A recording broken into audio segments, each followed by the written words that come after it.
যে তৃণমূলটা কোনো রাজনৈতিক দল না, এটা একটা পাবলিক লিমিটেড কোম্পানি, যার চেয়ারম্যান কালীঘাটের নেত্রী ছিলেন এবং ব্লক প্রেসিডেন্টগুলো ছিলেন ওখানকার ওসি, জেলা প্রেসিডেন্টগুলো ছিল তখনকার দিনের পুলিশ।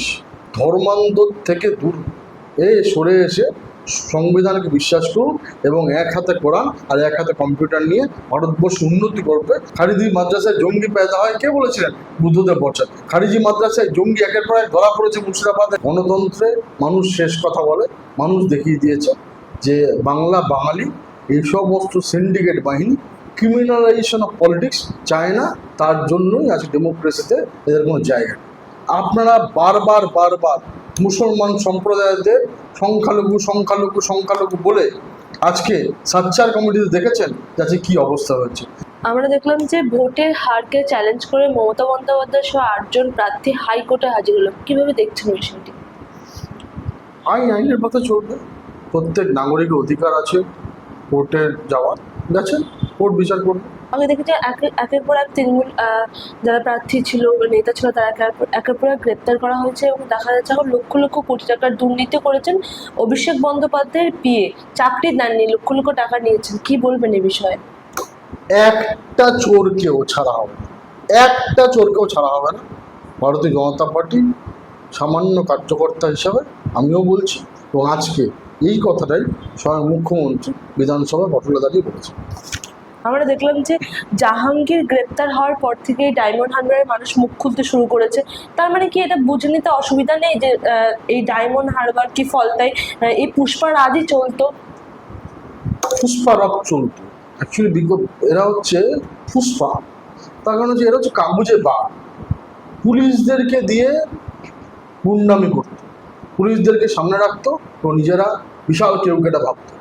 গণতন্ত্রে মানুষ শেষ কথা বলে, মানুষ দেখিয়ে দিয়েছে যে বাংলা বাঙালি এই সমস্ত সিন্ডিকেট বাহিনী ক্রিমিনালাইজেশন অফ পলিটিক্স চায় না, তার জন্যই আজ ডেমোক্রেসিতে এদের কোনো জায়গা নেই। এদের জায়গা শ্রীঘর।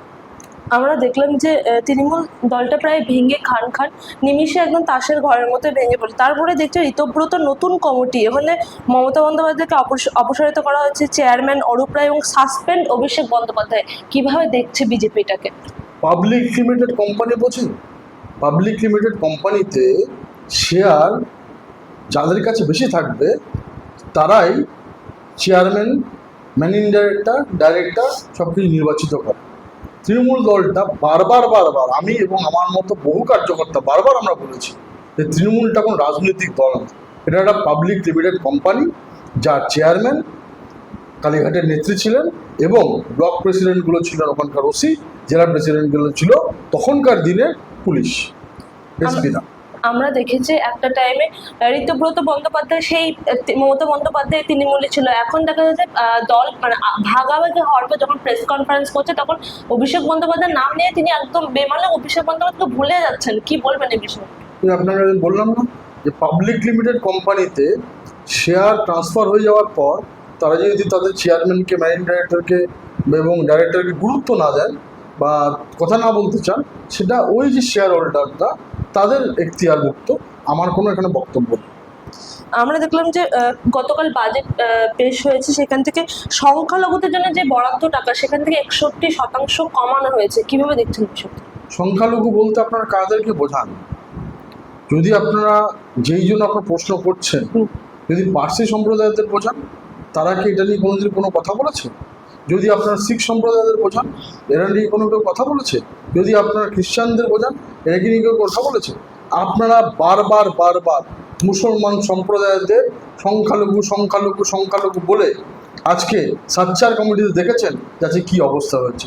আজকে আপনারা দেখেছেন যে অন্যান্য জায়গায় কি অবস্থা হয়েছে, অথচ এই আপনি গুজরাটে যান, ওখানে যে মুসলমান সম্প্রদায়রা থাকেন তাদের যে প্রভূত উন্নতি, তাদের যে লাইফস্টাইল, তাদের যে আর্থসামাজিক অবস্থা, তার সাথে সোকল্ড বাংলার এর আগের যে সরকার ছিলেন তারা যে মুসলমানদের জন্য বিশাল কিছু করে গেছিলেন তাদের সাথে কম্পেয়ার করবেন।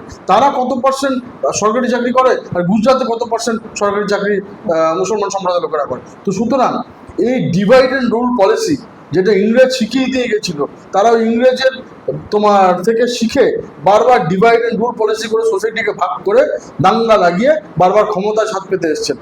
একবার বেলতলায় গেছে, আর বারবার নয়।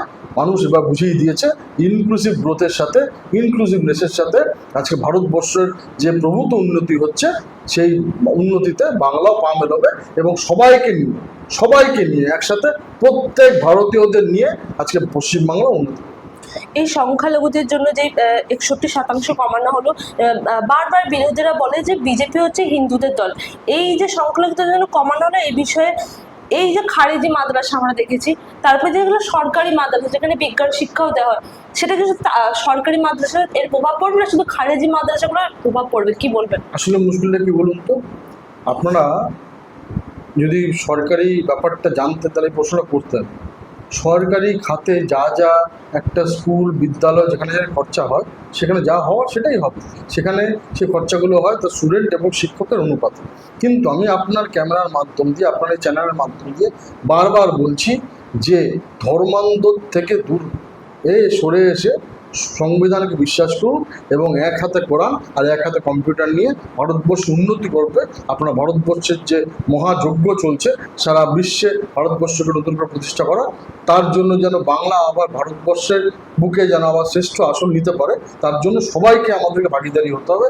তারা আপনার এই খারিজি মাদ্রাসা থেকে বেরিয়ে এসে যে আপনার মেন স্ট্রিম, সে মেন স্ট্রিম এডুকেশনে আসুন। আমরা দেখেছি তো খারিজি মাদ্রাসায় কি হয়। খারিজি মাদ্রাসায় জঙ্গি পেদা হয়, কে বলেছিলেন? বুদ্ধদেব বর্ষা। খারিজি মাদ্রাসায় জঙ্গি একের পর এক ধরা পড়েছে মুর্শিদাবাদে। আমরা দেখেছি অলকায়দা থেকে শুরু করে এবিটি, আনসারুল্লাহ বাংলা টিম, তাদের জঙ্গি ওখানে ধরা পড়েছে, এখানকার শিক্ষক হয়ে গেছিল। তো সুতরাং সেখান থেকে বেরিয়ে আসুন, বেরিয়ে এসে মেন স্ট্রিমে আসুন। সরকার এবং ভারতের জনতাদের পার্টি আপনাদের সাথে আছে।